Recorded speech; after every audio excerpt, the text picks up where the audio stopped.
Welcome to another episode of Unsavory Fellow. My name is Nick James, and I'm excited to have one of my best friends on today, Chris Rohloff, known as Roly. Welcome to the show, my friend. Thank you, Nick. I'm so stoked to be here. I had nowhere else to go today. Just opened up a door. You opened up a door today, my friend. Right? In between I had episodes. Oh, do I have something on my nose? No, but I do. Oh, yeah. Okay, go on.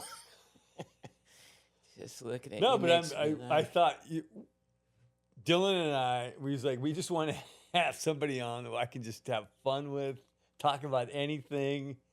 Because you lots of people on, I don't know who they are, and it's interesting or not when you get to talking to them. And there's these chairs, right?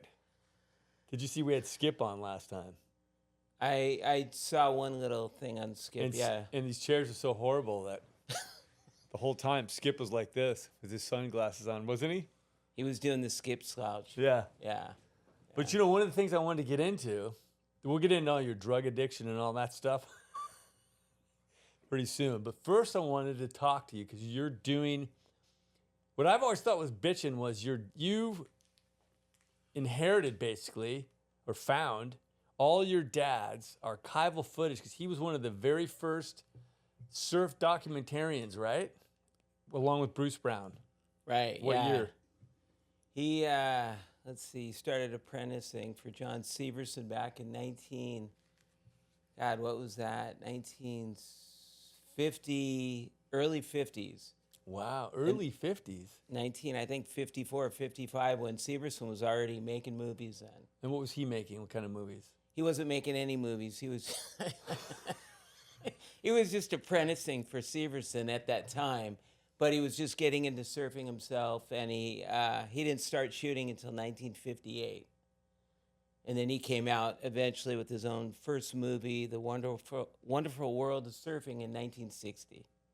Well, you've seen this, right? You see what I'm wearing? Yes, I noticed that when I walked in today. Yeah, Men that's Who one of Ride my Mountains. dad's movies. What is this, 1963? 1964. 64. Men Who Ride Mountains. Men Who And Ride that's Mountains. actually a great still shot. It was taken from 16mm film of, I don't know who the guy is dropping in at an A-frame at Sunset Beach. Could be me. It probably wasn't because you were born in 63. Yeah, it could have been. 1 year. 1 year old. Dropping in, boy. Okay. At one. Wouldn't that be amazing, though? Just go. We've seen that before. No, you haven't. Not at one. With Christian had him on a board when he was Really? probably Dylan, you were on a board at one? not one, probably two. I think there's a photo actually Right. of me. I think Oh, there's a when I was a bad parent that day. He just learned how to walk. This is true at Bay Street when I was living there. Remember? Oh, like 1.5 or something? No, he started walking at 9 months. Really? Yeah, and I figured I could get him on a board. And I took him out on the longboard. And all I did was have him stand up. Right. And balance. Wow. On the water. No waves. Right. And I let him go to stand. I looked away for 1 fucking second. Right. And the whitewash came in and took the board away. No. And I fucking looked and he was gone. Child, I saw the board. Child and he abuse. was gone. You're And basic- I was reaching and I just finally found him and grabbed him. He just came up. Oh, my God. That could have been it, Dylan. Could have been. That the Catskills, brother. That would have been ugly. So anyway, let's go back to your dad. Okay. So then what? So he made a bunch of movies. Yeah, I looked after them up. working for Severson and learning how to shoot, and they were using a 16mm Bolex camera, he started on his own little journey, his own little odyssey making surf films, and he was taking stills along the ride while he was making these surf movies. And was anyone else doing that then? There was just a handful of guys like Greg Knoll and... Greg Knoll was filming? Greg Knoll made surf movies. Oh, I didn't know that. Early on, yeah. So Greg Knoll, Bud Brown. Bud Brown, I've heard, of course. Let's see. Well, obviously Bruce Brown. Yeah. Those are pretty. Oh, Walt Phillips. He was a good friend of my dad's. He made a few movies. Those were like really the early like pioneers making the surf movies. Then also a lot of them got the idea to do surf movies from what's his name? God, who's the guy? Warren Miller that did all the Right. ski movies, and that gave my dad the idea to do live narration during his movies. So he was the only one that did actually live narration. So you always kind of. Oh, so you'd show up at the screening or whatever to watch the movie? And he was always different. So you never knew what So to you're get. watching the movie and he's... Yeah. He's doing his own audio. You know, he'd be doing his narration, cracking jokes. And then on any given time, he'd show them at the like Santa Monica Civic or the Hollywood Palladium. At any given time, he would be maybe a few sheets to the wind, so to speak. So he would be either stoned or a little bit drunk. And, you know, all of a sudden he'd go off on these tangents. Like, I think that's something instilled upon me. But I go off on these fragmented tangents. Yeah. Anyways, he would too. During this, and the crowd's like, where's Grant going? You know, baby, come back. You know, and then he would finally come back. But he was like really great at live narration. Did you ever get to see him do any of this? No, I wasn't. You weren't born yet. I was born in '65, and he mostly showed his movies from '60 through the '60s till I was like a little infant child. So then, what was he doing then after that? Once you were born, what was he doing? He was still making the movies, and he got into like these psychedelic movies too. So What do you like, mean? Well, he met the infamous guy that was doing a lot of acid back then, Timothy Leary, up in the San Francisco area. So Really? him and Timothy Leary were hanging out, and they were dropping a lot of acid. My dad said he probably took over 5,000 hits of acid. Really? So I'm kind of like baby Rohloff, offspring of acid. I was hatched from LSD, no, but I'm just kidding. But yeah, no, my dad took over 5,000 hits. They used to throw it in their salad. 5,000 hits. That's what he says. So like what? we He all probably enhance did. things. He wasn't enhancing. But he still was covering 5,000? No, probably more. Knowing my dad. No, but I'm just saying, if you're going to come up with a number like 5,000, it's got to be insane. He told me a few thousand. My mom's like, no, way over 5,000. And I'm like, what? 5,000? I've only done it once, half a hit, and I'm like, Really? Yeah, I wasn't into psychedelics at all. No, not my cup of tea. It just had a hold on me. I did it one time Yeah. with my old roommate, Darren, and we I did a remember half Darren. hit. Yeah, I remember Yeah. Darren, this Japanese Hawaiian guy, roommate of mine. We grew up together. He was like my brother, and What happened to him? he kind of disappeared out of my world about 18, 20 years ago. He got married, had a couple kids, and but anyways, back to my dad. He was like, you know, went off, ran off. No, he did a lot of that, and he was making these psychedelic movies, and then he made a few skateboard that's what I want to go movies. to. When you say psychedelic movies, what were the movies? What is that? I exactly? mean, he's hippie- on acid. he was on like acid Lovins and all that stuff. or- Lovins. I have all this hippie footage, What's hitchhikers. hippie footage? What is that? Hippie footage, hippies going up the California coast. He'd pick them up. He would just start filming these like really weird, no rhyme or reason movies, you know, and just people. Sometimes I don't know if you call them orgies, but there was weird stuff When he going filmed on. that, have you seen that? I have some pretty what's like heavy the weirdest footage I thing don't you've like to seen? show people. Can you say But what I it just is? developed it recently. What? What is it? Can you say what it is? No, I cannot at this time. You but, can't? Well, no, I have an NDA kind of thing. You do? Yeah. No, I'm kidding. I don't. For yourself? No, yeah, for myself. There's nothing. I was kind of joking around. No, he has just footage don't of think so. hippies and, people doing drugs. How about and- this? Nude hippies? Actually, I do have a lot of footage of the old nude beach at Topanga back in the So he was- 60s, 70s. he was on the hill He was filming. on the hill perving, like over. But so I have like 20, 30 minutes, and some people are really into it, and some people, Some people's moms? you don't know. I mean, it could have been some of my friends' moms down there, but most of them were a little bit the 70s, and so they weren't really into fitness back then so much. Or So shaving? there was bush. There was a lot of stuff going on, so it wasn't dad was pretty, in but the he bushes. filmed it all. It all kind of went, the sign of the times. you know. So then how long did he make these films for? Like once he got out of the psychedelic filming, He what did he probably get into? started 58 through that, and then he just started marketing those, and that's kind of when I kind of started getting into my own little stuff back in the 70s. Actually, he used to What do you mean your own stuff? smoking pot. I helped my dad grow pot back in the Topanga area, so Oh, that's right. he did that, and then he would sell stock footage along the way. And So he do was little growing pot and selling stock footage. stock footage, and he was doing projects for people. They would hire him to be like a second cameraman on a lot of projects. So How much pot was he growing?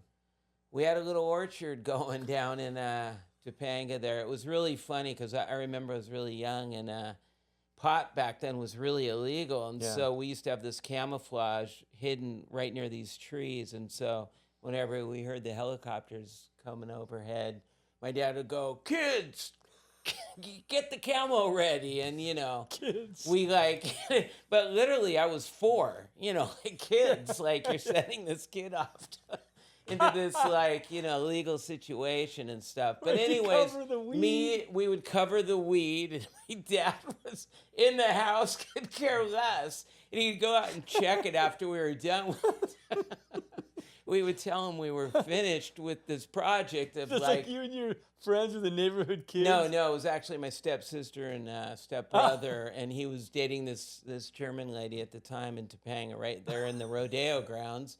And we'd hear the helicopters because it would echo through the canyon there, back in the hills, and so we always were pretty on it. We were all watching TV, and then he'd go like, "The copters," and we'd all like, "Oh man." It was like our job. It was So it's like kind of he's supplementing his income with the weed, exactly. and he's trying to shoot and be a filmmaker. Exactly. Yes, I concur. That's And then, how long did he continue on with his film career before he? Right, because he died how old were you when he died? he shot all the way up until the 80s. He did? shot for himself or for various people and stuff. So I he didn't got know that. hired a lot Wow. with other surf filmmakers, or he did a few, educational projects too. Yeah. He made an environmental film. He made a bunch of different ones, not just surf films, but skateboarding, environmental. So That one was really cool. He made a movie called Oil Spoil. What's that? It was about all the environmental, big oil companies when they were having oil spills. He wanted to document it back then. So Wow. So nobody was doing that, I'm sure. Back nobody then. was. No. I remember littering once as a kid, and he's like, "What are you doing there?" And picked that up as, and I go, "That's, biodegradable or whatever." It was a popsicle stick. He goes, "It's going to take a while for that." Yeah. Go Sean into used the to earth. litter like crazy in early sobriety. We would go to drive through. How often do you watch the nude footage? Every night. No, that footage, it's just funny how people just didn't even care back then. They're smoking doobies, drinking red wine on the beach. It was just like a mellower time. Were you when you look back? So were your parents still married at that time? Or No, my parents got divorced. At what age? How old were you? I think I was like 1 month old. Oh, wow. So I went back and forth. Like Sean's situation. I don't know Sean Sitch, but your parents got divorced early? Well, they stayed together until I was 1. 1, okay. No, I was a month out the shoot, and my mom kicked my dad out, and so Why did she kick him out? she didn't like he kind of had this unsavory lifestyle, like your unsavory man. He wasn't, I don't want to front my dad out, but he was doing some shenanigans back then, and Sean didn't want to. He was on the show. He didn't want to front his dad out. I fronted my dad out. Really? Oh, yeah, I did. But Yeah. that was mostly the things that you did. Yeah. But anyway, I just, But so were you close with your dad when you were Yeah, young? we were really close. He always made time for me no matter what, So he was there always. Always That's picking great. me up on the day, never flaked, which was really cool. Yeah. That was very commendable. So I was happy about that. And then so when did you? Let's just get down to the nitty gritty. When did you become a heroin addict? Fuck.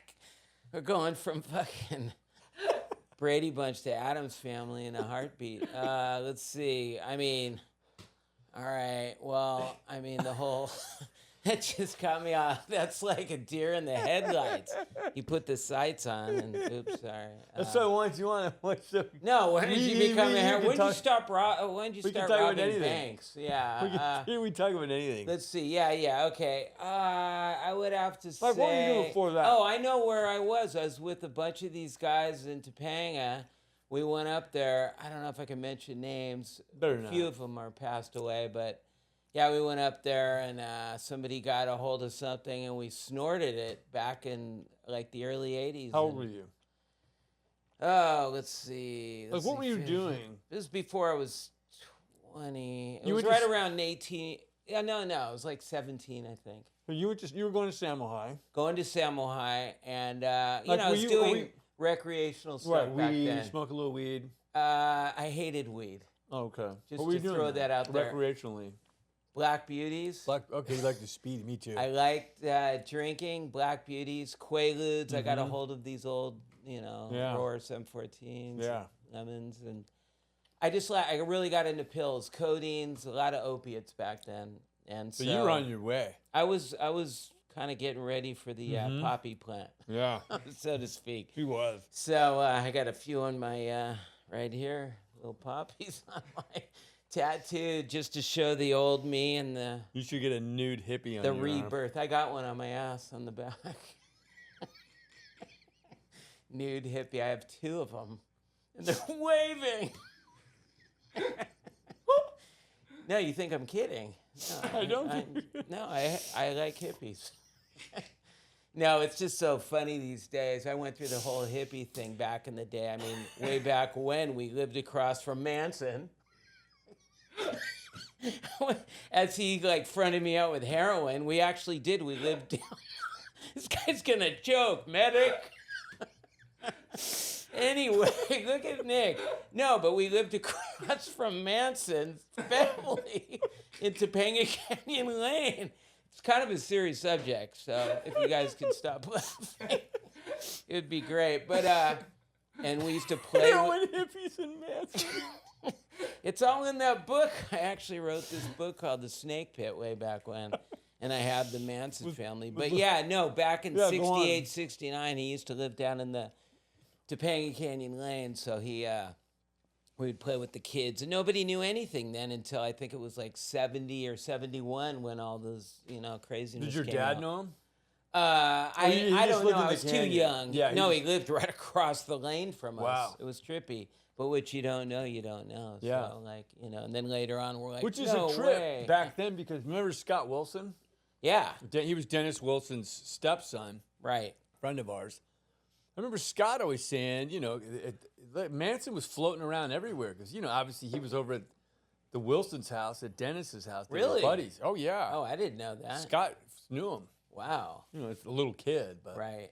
and that's pretty crazy if you think about it. That guy was just bopping around. No, he was just bopping around till he just, did what he did. But yeah, it's just trippy who you Yeah. have in your house, and all of a Right. sudden you're like, wow. But it's kind of a funny time back in the 70s. Like you said, nobody cared. Really. 60s, 70s. Yeah. Yeah. Nobody. Everybody's like calling it exploring. Like back then, my dad just knew this guy up north, and it turned out to be Timothy Leary, But Right. later on, you're like, oh, wow, that's the guy that didn't he get asked to be buried in space or something? He got shot into space. Did I you didn't know that? No. Yeah. Did you know that, Sean? Yeah. That's where he wanted his final resting place. It was in his will. So Did they it happen? Yeah, they shot it. He's floating around right now in space. So I think, it's probably like particles of acid are probably just raining on Earth. I wonder right what now. happens to your body. I mean, how did they do it? How could they shoot him into space? Easily. He's just orbiting the Earth. What do you mean, how could they What shoot year him did into this space? happen? This is probably right after he died. I saw it on the news. It was CNN. I mean, it was like a known fact. Really? Leary's in space. Well, he had to be in some kind of a capsule. It wasn't like a trash bag. No. Yeah, he's in a capsule. He's Right? encapsulated in a capsule, and he's just What yeah. a trip. Yeah, I thought it was actually kind of cool. The Yeah. final frontier, Yeah. Did a little Spock move. So then you were at Samo High. And Did Samo High, and then I How'd was you get- recreational drugs, going Yeah. to parties. Everything was fine. Beer, kegs, parties, girls, dating, Normal the whole shit. deal. normal shit. Surfing, I got all into, surfing in my teens. So I got sponsored by Con Surfboards way back and Victory Wetsuits. So that was kind of cool. And I started doing all right. But then that's kind of right when I was, the drugs were kind of coming in. So And what happened? that took over. So it took over my life. Did you just start? I was going to SMC at the time. I was like 18. So you made it out of Samo High, got to Barely SMC. made it out of Right. Samo High. Not that I threatened this one teacher to not give me an F, but I didn't want to come back in the summer and Yeah. see him. And I kind of just, I said something to him and he gave me a D-.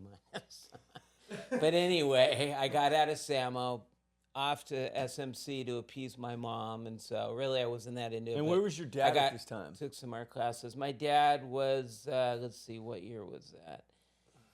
80s. He was living in Venice at the time. And cutting how old was he film. at that time? He was, God, how old was he? He was probably 48, 49, because he passed away at 54 in 1989. So, yeah, no, he was probably right like when you got sober? 48, yeah. Oh, yeah, he passed away 2 months before I sobered up.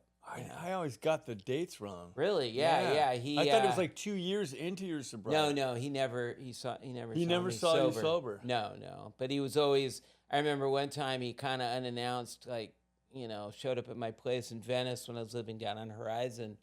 And I had all these, he kind of barged in and I'm all, whoa. And I had just hidden, like, What'd you hide? some works. So, and then he found all these spoons and they all had black on the bottom, but lucky there were no cottons inside. And so I had pulled off another lie. It was really quick, resourceful we get when, you're confronted with something. So I just said, oh, my friend just split. He just did this art project and he knew my friend was really talented in art.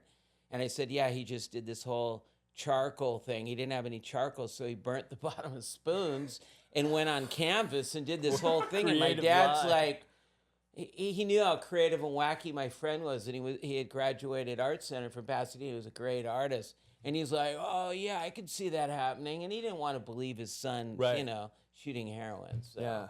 So that was like, and I had like 15 spoons. He was like, "How come so many?" I go, "Because they would wear out really quick on the canvas, the charcoal."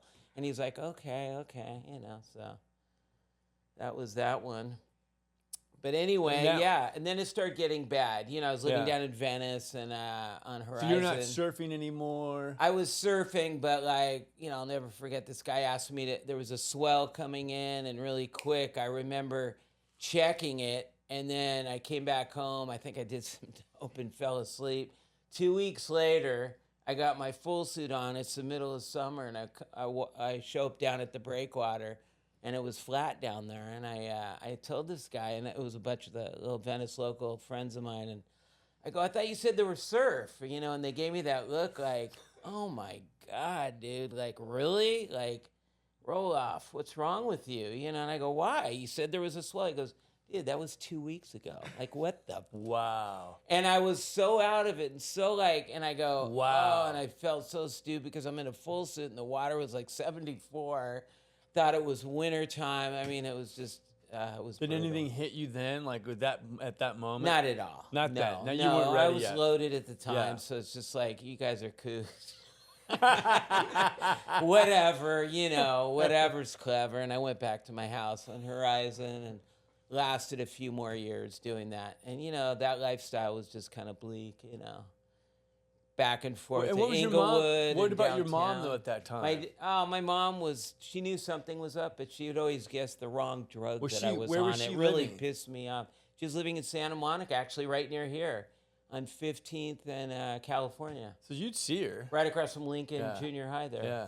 Oh, Oh, she I was? would, yeah, for years. And I would see her, but I was really breaking a lot of promises back then. I was showing up late to her birthday, lies. I was lying, cheating, and stealing people's time away. So How were you getting the money to get high? I was dealing at the time. You were. So dealing and stealing. I was stealing back then, and unfortunately, I'm not proud of it, but it's just what I did. Prostituting? No, that was a different time, Sean. And that was in WeHo. Come on. No. I was stealing pull-out stereos back then, so those are really easy. People, Punk. what? Blaupunk. No, actually, Kenwood and Alpine. Oh, that. But Blaupunks were really Blaupunks good. were big, yeah. They were back then. big, but yeah, and it was a quick. And I had my connection in Venice. Would take $100, no questions asked. So that was easy too. Tourists would show up, leave their pull-out in, and And when was it? Was it starting to like? How long were you doing it shooting for dope before you started? Where you started to start losing everything? You know what I mean? Where you just can't cope anymore. Well, You can't. Almost like you're not surviving. Yeah, it wasn't getting really busted, but I was starting to get warrants for stupid things. But yeah, I was. You know what I mean, though, where you're getting tired. Oh yeah, I mean, I was tired when I was 20 and made it last for 4 more years. Yeah. Because it had a grip on me. You can only do that. I mean, I hear stories of people doing that for like 6 months and then they're like done. Right. I could go on a run for 2 months, and I really got into the shooting, coke. So coke's what really brought me to my knees. You like to Shooting speedball. that. I didn't really like to speedball because I didn't like to take one high away from the other so much. People are like, "Oh, I speedballed." I'm like, "You ruined the dope and the coke." I liked getting 1,000% high, and then okay, I'll come down. But anyway, that was just my deal. But And yeah, but at the time, I know you were living in Venice at that time. yeah. And what about your friends or your parents? Or people starting to like? At what point did they start to go, something's wrong? Did anybody try and intervene in your life? Is what I'm asking. A couple you. of friends did. That's a good question. A couple of friends did, but I lied. And Yeah. I just said this, and I still kept the appearance up of like still surfing and still had money, still was going to like sushi and making appearances, but like by night I was up for sometimes 4 or 5 days in a row. And you had ambitions of being a professional surfer. That was your dream. Yeah. At one Yeah. point, I So was that's starting gone. to do well in contests. And Do you look at it and go, that's fucking gone?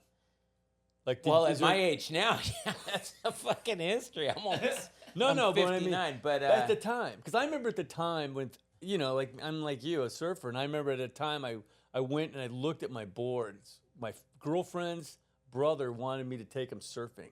right. I looked at my board and I hadn't ridden it for 2 years. Right, And I right. remember just going, that's the last thing I want to do is take this guy. Right. I just want to go get high. Yeah, I mean, that's what it came down to, getting high, like you just said. Surfing wasn't a priority anymore, and that was the love of my life. So it's like getting high, getting money, getting over on people, and then I started breaking into a few houses in the area in Santa Monica and Venice. What addresses were they? Do you remember? And that's in my inventory down the road.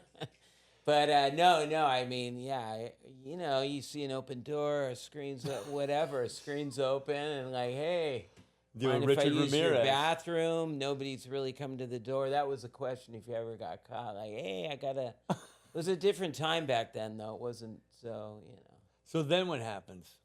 bolted Wait, before I down. forget, because I remember years ago, I don't remember when, but it was a long time ago, you and I were eating lunch or something, and I said, I go, oh, look at that. You had a fresh haircut, and I go, oh, look at that. That's a strange mole, mole you have on your forehead. Oh, that's funny. And you So- go, oh, it's not a mole. It's a tattoo. So yeah, that's pretty easy to remember. So at the time I got my first tattoo, it was in the 80s, and I was this guy Kevin B. Our Kevin Brady. He's a tattoo artist. He passed away, but he had done like John Cougar and Billy Idol's tattoos. He's a pretty famous guy, but he was friends with my other buddy, Marty, and we were all in this hotel room, and I was there with my girlfriend on Lincoln, and it was the first tattoo I was gonna get. I got this. Where is it? Oh yeah, it's over here. This is bat. Well, this mic's in the way, but Yeah, I don't know if you could see it, but it's this bat right here. So, anyways, it was my first tattoo, and I remember I had longer hair at the time, and me and this guy Kevin were going in the bathroom at this motel and shooting heroin and coke. Coming out all wasted, and we'd do a little work, then go back in, do it. And meanwhile, my buddy Marty and this girl Kim were on the bed watching TV. Long story short, I nodded off on one of the times after the bathroom, and I nodded off right into this guy's tattoo needle, and he's like, and I was like, what the fuck? You know, and I came to, and he's like, oh, bro, oh. I go, what happened, dude? And I'm like, coming out of it, and he goes, oh, nothing, bro. Your hair's gonna hide it, you know. Don't worry about it. And I had hair. My hairline was like up to here, so it was like I didn't think much of it because I was so loaded. So then, fast forward years later, we all lose our hair a little bit, and then all of a sudden, people start saying, "Hey, dude, you got something on your forehead," you know? And I would rub it off, and I go, "Oh my God, that's that tat. Oh, that mistake tattoo. That guy fucking hit me with the gun, and then now that's a thing." So yeah, that was actually my first complete tattoo that I didn't want, on my forehead. I don't know if you can see it, but. I know where it is. Yeah, Oh, yeah. it's right there. Right there it is. That's Because it doesn't look like a mole. that's my. It looks weird. That's my Gorbachev. You go, what is that? Huh? Because I remember when I first saw it, I go, that doesn't look like a mole. It looks strange. Right. Anyway. But So yeah. then- so so that then- was one. I mean, I have so many stories. I mean, I got the one that's just out of control, but I don't know if you want to hear the one. I mean, I know Dylan's just like frothing to hear, but I know we're probably going to run out of How time. much time do we have? 30 minutes. Which story is it? It's the one that the Methaqualude at the Dirtbox downtown story. It's Oh, yeah, that's pretty funny. pretty funny. It's not supposed to be, but it turned out to be pretty funny. But Go ahead, tell that one. Okay, so the plan was I was living in Venice, and I was supposed to meet my buddy. Oh, me and my buddy Adam, we went downtown to this underground club called the Dirtbox. Oh, that's right. And so Remember it was the really Dirtbox? cool. And they'd always change the locations because Yeah. they served alcohol till like the next day at 10 or 12. So anyways, you go to different locations. It was always right near Alameda or Santa Fe or somewhere down there, Palmetto. So anyway, our plan was my girlfriend was getting off late. I was dating this I Filipino remember girl. this story. Go you fast. knew her. Go, yeah, Yeah. go. So really quick, her and her cousins and nephews, they were all in town. So she was going to show these girls a good time and meet us at this club. So meanwhile, on the way downtown, I told my friend, hey, I got 4 of these Methaqualudes, these gnarly ones from Europe. And the guy that sold them to me, he goes, whatever you do, do not take 2. These things are stronger than any Quaalude you've ever done. Don't take 2. I know you did the old ones, but just don't do it. Cut 2. Me and Adam took 1 each. I got prime parking right in front of the Dirtbox. It was one of those Indian summer nights. It was really warm winds, and I had a Dodge Dart at the time. So we're And in there's the people at the club at that time. Well, yeah. There's yeah. like a lot of people. Yeah. That would go to the Dirtbox was popular. Yeah, no, it was packed in Yeah, there. packed. So I knew the girls were going to show up around 11 or later. So we got down there early, and we're drinking beers, and we each took a Methaqualude. So about a half hour after taking these, we didn't feel anything. And I was just like, man, you want to get that. You want to register. You want to get that fixed. And I go, Adam, man, I think these are duds. I go, this ain't happening. It's kind of the Wolf of Wall Street, when they take too many Quaaludes. So I go, here's another one. He goes, give me one, man. We got to feel these, It couldn't have been the worst timing that we took a second. Was basically I downed it with a beer, and all of a sudden I was looking for Adam, and the next thing I know, Adam's on the floor. And he can't even say, he's like, because you can't talk on these things. Your motor drive skills are killed. So he's trying to say something, and they're like, and the security, this huge guy's coming over, and there's a circle already around Adam. And then it hits me, and then I'm down with Adam, and we're like hugging each other on the ground in the middle of this dance floor. And this guy's like, what are you guys doing? You got to get off the floor. You can't be so drunk here. And we're like, yeah. He's like, you're out of here. So he picks us up like surfboards, brings us out to the front of the club. I'm like, hey, car, And he's like, all right. So he dumped us off at my Dodge Dart. I'll get through this real quick. We crawl into my Dodge Dart. Adam passes out. The windows are down. And right before I pass out, I see this whole thing. I used to love Jolly Ranchers. I had a sweet tooth. I'm eyeballing that apple fritter. It's really actually pissing me off because I love donuts. I haven't had a donut in 7 years. So back to the Jolly Ranchers. I take like 3 of them in my mouth. So I'm chomping these things. That's all I remember. And I passed out on my open window. So No, the on next, the ground. What? I thought on the ground. You No, I passed out in my car. Okay. So, but my head was sticking out of my car because my seats are high. I got to set you up for the story. So the next thing you know, I hear this, oh my God, he got shot. Who is that guy? And all of a sudden I come to and I'm like, and my girlfriend's like, what the fuck are you on? You know, and I go, baby, you know, and I'm just like, and then she's like, what's wrong with you? You're bleeding. And the next thing you know, I tried to say something and this plume of brown smoke came out. And they're all like, he's on fire, you know, he's on fire. And I go, and then apparently what happened was this whole trail of Jolly Rancher juice had gone all the way down to the ground. And there was a huge, because we had been passed out for a couple hours, and a trail of ants had gone right into my mouth. And this plume of ants came out. And it was like this cloud of ant smoke.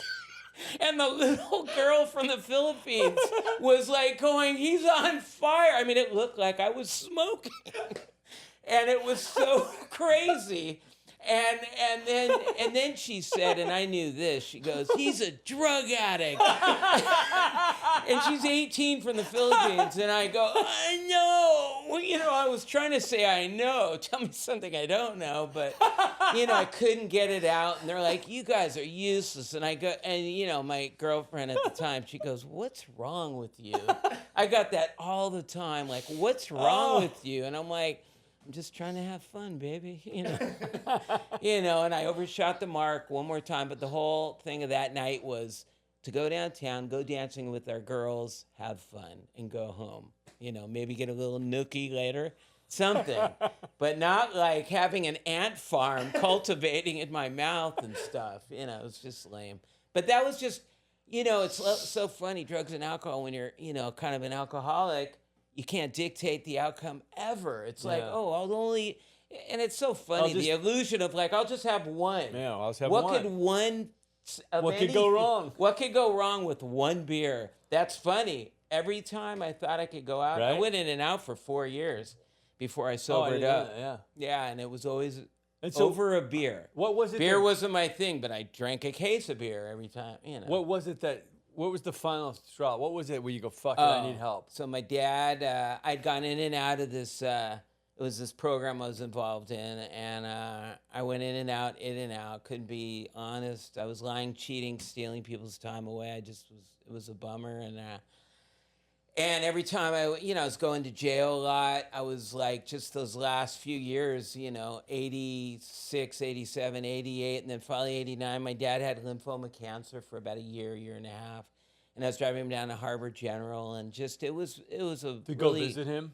To take him for chemo treatments and radiation treatments. So you're driving him, and I'm driving you're not him. sober at this time. No, I'm not sober. And then I would like drop him off and go cop drugs in Inglewood, come back, and I was like shooting dope in the bathroom there at Harbor General. You know, I don't mind saying it. It's like nothing. You know, it's like I don't care. You know. And it's just what I did, and then. You know, and it was hard to see my old man, you know, going through this. So it was a pretty heavy time of my life. And the only thing that was like deadening the pain were the drugs and alcohol. So, and it just got worse and worse. And then I finally, he passed away in '89 in September. And in November, I sobered up in 1989. So. Did he go? Was it quick, or did he? You know? We had a hospice at his ex-girlfriend's house in Topanga, and she was a nurse at the time, so that was a nice, easiest, most comfortable way for him to transition.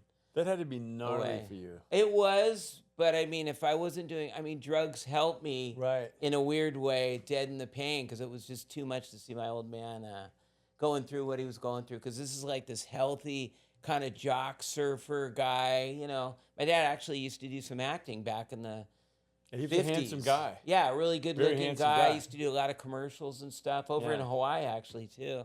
And then he, it's just horrible seeing how that cancer deteriorates, as we all know. You know, cancer affects a lot. Mostly, that's like the number one way people passed away. So he passed away, and then I used with a vengeance. I came into some money those last few months, and I actually almost passed away twice during that, before I sobered up. I OD'd twice, so that was heavy. My friend Sandy brought me back to life, so pretty heavy story. Yeah, and then, so then what, are you in now? I mean, are you done at this point? Or? Oh, yeah. So that was 1989. We're in 2025, 35, almost What was coming the- up on let me 36 I don't mean years to of... cut you off, but what was That's the all right. feeling like what was the moment or the thing? Do you remember that at all? What, Like, the day that I... yeah, because I can always know there's always like all these Yeah, bottoms you no, hit. there was And a there's day. the one moment where you go, fuck, man. The night before, I'm I done. had partied like to oblivion. I'd done from drinking King Cobras to Seconals to everything I was doing that night. Yeah. And I ended up drinking a fifth of Stoli vodka and saying, this is it. That's what I said in my mind. I woke up sick because I needed the opiates and couldn't find my wallet. And then I just had that epiphany. I'm like, my dad just died. Mm-hmm. I'm 20. I just turned 24. Like, I could use the rest of that. I had about 10 grand in the bank and kill myself or whatever. I wasn't surfing. I wasn't dating. I wasn't washing my clothes. I wasn't eating, And I just kind of had that, like, I want to live moment that day. And I just, like, went, you know what? I'm going to kick this habit this time, cold turkey. And then it was just after I actually had a really fun night, but then it got crazy again. I'd always, and then the sun came up.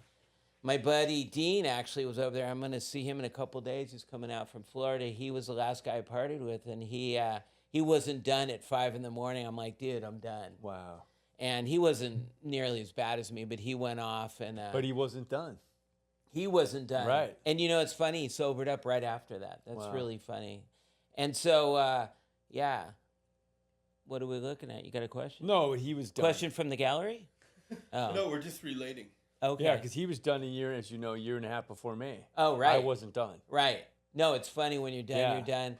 And then I kicked this last habit. I remember right before I knew what I was going to go through, the pain and the bile and the whole just uncomfortability. So I went to the store. I didn't want to prolong it with opiates, like pills or anything. So I, back then, Coke Classic had just come out. So I got a case of Coke Classic, 5 boxes of Captain Crunch, like 20 chocolate bars, and 2 gallons of milk, because sometimes I'd warm milk and after taking a hot shower, and it helped me a little bit. Opiates have this, chocolate has this natural opiate. So anyway, I got through that habit, and I remember I didn't sleep for like 5 or 6 days, and then I kind of went on this new path after day 6, and got taken somewhere and met a whole bunch of cool people. And Yeah, now how's your life changed? I mean, if you could, talk about what it's like now for you. I mean, first of all, which I've always thought was just fucking amazing. So your father passes away, and you get sober, and then you find this treasure trove of right. Yeah, no, I found I never knew my dad took stills, and so like I had given all this stuff to my friend in Venice to put in his attic because I knew it was the early stage of my sobriety. And I forgot it was up there. So 3 years into my sobriety, I went, wow, man, I remember all my dad's films and stuff. So I started looking, and I found this, like you use the word treasure trove. It was. I looked into this bag and found like thousands of old black and white stills and whatever. And I was like, I never knew he took that. Wow. I knew he had a Pentax and he had a long lens, but I just he never talked about it. It was mostly just his movies.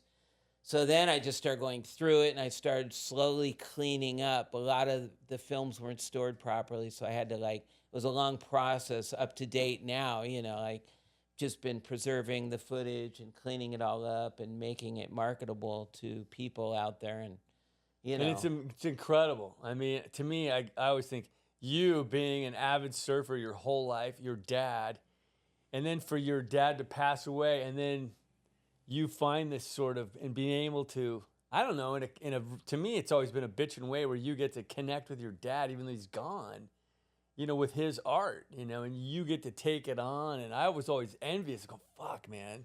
Yeah, like carrying on the Rohloff Yeah, legacy. it's Yeah, so cool. It's like shepherding the collection. You And know. the pieces are fucking. Oh no, they're all. I've got so many. I own tons. No, he does. Nick's like a I big got fan tons. of my dad's photography. Yeah, I have know. tons. And Sean has a bunch too. Sean has a whole bunch too. Yeah. No, I have a bunch in my place right now up just because I like all the old pioneer guys Yeah. like that were out with Waimea Bay, no leash, 50-pound boards, just doing it. Like I wouldn't do that. Yeah. I mean, it'd Mickey be Dora, great Greg to paddle Knoll. that into the channel and watch, but these guys were just Yeah. like rhino chasing monsters. You know, they were going for it.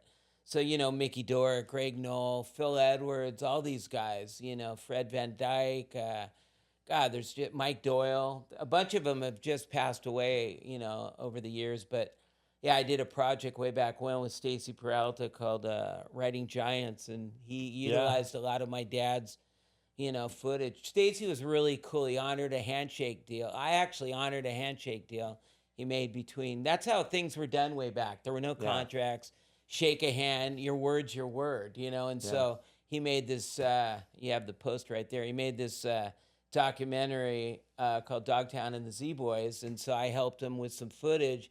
And I go, no, I'm going to just honor that deal. And I don't even think I got paid for that. And he goes, I got a project down the line.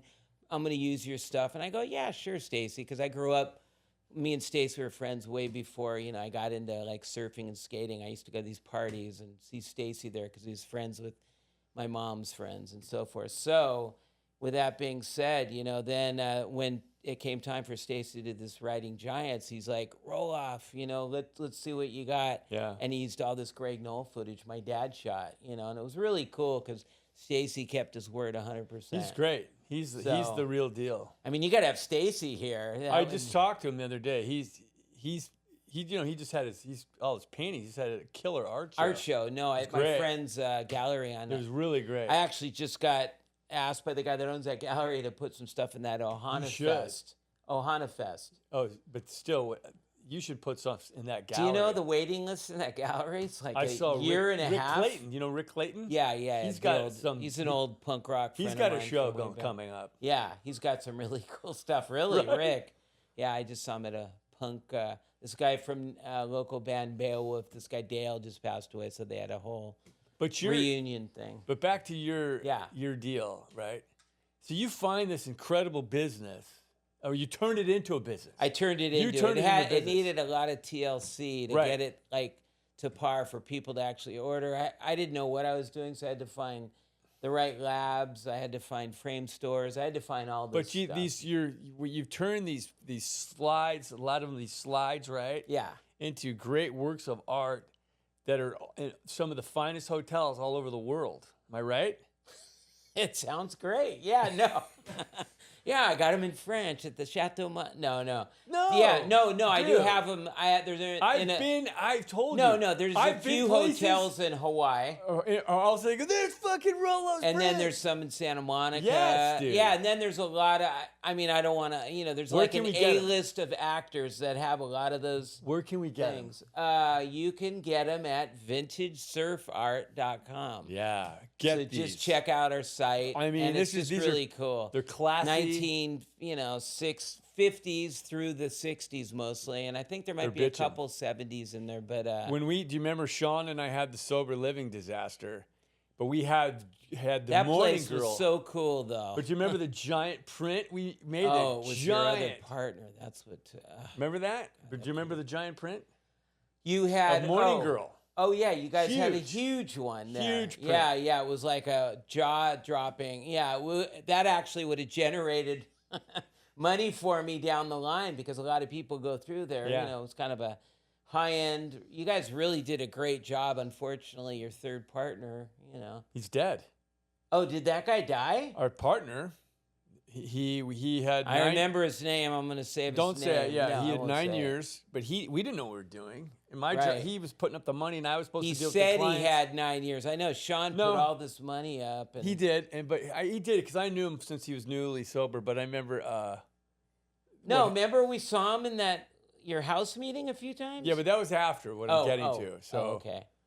what happened was we opened this thing up because he knew what was happening. He knew the business. He was my boss at this other place. and he right, out in Malibu. Yeah, and he convinced us to do it. And he goes, I know what I'm doing. Well, he gets loaded as soon as we open the place. Ay, Cavolta. We don't know what we're doing. And then he ended up dying. Yeah, He couldn't make it back.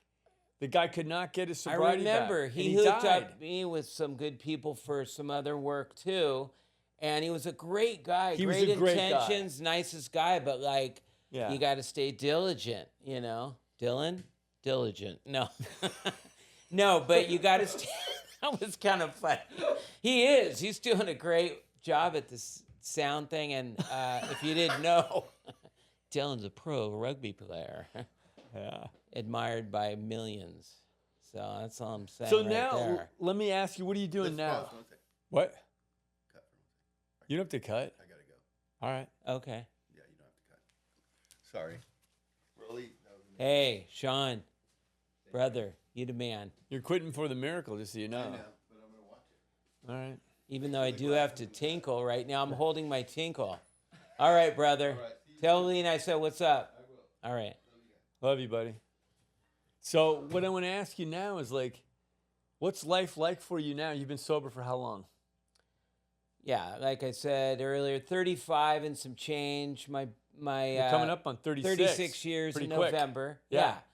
And it's just, I never thought I was going to get past Mulholland Boulevard. I was going to stay in this little area of Venice, Santa Monica. And it's like, you know, your horizons are open to anything in the world. You know, once you're sober, you're like a free man or free woman. You know, you can like shoot out. And I've been to Indonesia 10 times. I've been to Nicaragua. Actually, we went on a surf trip together. We got a whole sober surf amazing. posse, and it was good. And somebody had just talked to me recently saying the next time you do one of those, and I go, we got to do one before we're, yeah, you know, sleeping in a pine box. But yeah, anyway. Well, we can. Well, we can still surf and move well. Yeah, breathing's a good thing. You know, I'm still waking up breathing. But anyway, yeah, that was so great. And I got to speak this language in Indonesia. I probably put in about over 2 years there. You know, I was surfing some of my favorite breaks in the world I only heard about through the magazines or whatever. Padang and there's was so mine. much fun to have Yeah. in sobriety. It's not just like trudging this lonely path of not drinking. It's like, no, man, there's so much fun. And my brain's a lot like quicker and sharper towards like business and like, you know, I could travel. You could put everything together. Whereas before it was just like, you know, one mission every day waking up. So yeah, traveling is amazing. And I always like to ask, like, what's your routine? What's your daily routine that keeps you? Because I know you, listen, like I said, you're one of my best friends. I know you. Yeah. You're always in fucking gratitude and you're always in service. Yes. So can you talk a little bit about that? Like what's your routine? Yeah. Just staying in this place that you're talking about of gratitude. Yeah. Just, it's kind of like as much as I can divorce my thinking from my own selfish self-wants and get out of myself and help others. That's probably the biggest thing in life. I call it like Mother Teresaism, getting out of self and just helping others. And it's hard. How do you do it? You wake up and my first waking thought isn't always like, how can I help thee? It's like, oh, what's this day got in it for me? Oh yeah, you never feel that great when you're doing that. I got to do a little self-wellness thing. So I go to the gym a lot. You know, I just went to the gym this morning. Don't like going to the gym. I go there anyways. My head gets right. I do a little reading in the morning. What are you reading? I don't think I could say that in front of the people. You could roundabout say it. Just some spiritual books, Okay. 4 of them, and Right. one's to help it's the other alcoholic program that's kind of the loved ones that alcoholics affect. It's that program. Another 12-step program. Yeah, Yeah. it's one of those. And I need both because, you know, I deal with a lot of alcoholics in my life, so I need another program to deal with us. And relationships as well. But, you know, I just routine. I was surfing a lot recently. I just had ear surgery. I had surfer's ear from surfing in the winter and not, you know, wearing a hood or earplugs. So you get the surfer's ear, which the bone basically keeps growing in your ear and cuts your hearing off. So I had to go in for surgery a few weeks ago, and I'm about a week and a half away from being able to go paddle out again, you know, and I can't wait. The other thing I'd like to mention is that you're, like I said, you're always about service. You're always helping other guys. Right. Can Yeah, you tell me a little bit about that? Yeah, I just took on a few new cases lately. I call it cases, but yeah, just some people saw what I was. It's weird how when you're happy and you're kind of you got a legit smile going on, it's kind of contagious and infectious. People pick up on that. And I had this guy recently, this guy from Mexico, like just said, "Hey, can you work with me? Can you help me out?" And he's got 21 years of sobriety, but he was kind of stagnant for a while. So like I'm helping him, and we actually just sat down the other night and spent like 2-3 hours, and it's never convenient. It's a program, a series of inconveniences. I like just, you put the time in, and the payoff is I get to smile, a legit laugh. When we just laughed a little while ago, that's from the gut. It's not like this contrived fake laugh like I used to in the old days, like, like, yeah, that was kind of not funny, but I'll play along, you know. Right. This is like, fun stuff. We tell jokes. Me and Nick just have a great time, and he's got a great son, Dylan. Just to see the love that you show your wife and, your son, and he used to always talk about, you don't know how much he talked about your games and rugby and all this, but I was like, it hit me, I was like, man, this guy's really doing the deal, Well, it's funny how what you're talking about, if you show up to be of service and sort of let go, like I showed up to be of service because the coach said, "Hey, can you help hold some bags?" And I wasn't interested in rugby. You know what I mean? Right. I wasn't. Right. He brought home the strange-looking ball that you can't bounce or shoot. Isn't it like football? It's like football, but you can't throw it like a football. It doesn't work the same. Oh, you can't. They don't throw it. It's kind of a weird ball, right? Right. It's not a football. Is it pigskin, though? It's some kind of leather. I don't know what it is. It's like a football. Can you define the leather, Dylan? It's like rubber on it. Well, part of It's it. rubber it's like leather. It's like Naga hide. Yeah. But and I showed up to this practice to hold bags, right? Right. And you're like, well, I don't want to hold bags. And what happens, I ended up becoming a rugby coach for 10 years. Oh, my God. And it was the greatest, and I say it all the time, it's the greatest 10 years of my sobriety. Because I got out of the way and showed up, I just said yes. Right. Okay. Operative word is yes. That's me, too. I used to be a nomad. Yeah. Nomad. I'll never forget when I was going in and out of the program, and this guy goes, "Hey, can you speak for me on this panel?" And blah, blah, blah. And I'm all, "No." And the guy goes, "What do you mean, no?" And I go, "It's a complete sentence." And he's like, "Fuck you." I'm like, "Fuck you." I don't do stuff like, "Hey, can you help make coffee?" I'm like, "Make your own coffee." I don't do stuff like that. It's just weird. When you're not ready, you're ready. And then when you're in the gig, you're like, "Sure, I'll go give this guy a ride home out in Topanga from." You don't know what's going to happen. Santa Monica. And then the story happens along the ride, the journey. You never know. What about you? And you have a nice girlfriend? Yeah, my girlfriend's great. She just took a year, I saw that last sober night. year. Yeah. Oh, you were there last night. She's great. She's She's a makeup artist. And oh, is that what she is? She's a makeup yeah. artist. Wow. So she goes all around and just does, I didn't know different people all around. And she just, enhances their look, for the day. And it's just really cool. She's so good at it, Yeah. She tries to do very simple. What's that noise? Oh, that's just the fridge. And I was checking the time. Oh. But So anyway, yeah, she's doing that, and it really was exciting to see her get her first. I was living vicariously through her. I was like a cheerleader for her to get that year, you know. Yeah. And it's like I said, I can't wait to do another surf trip. I'm probably gonna go down to Mexico because it's so easy to go to this place.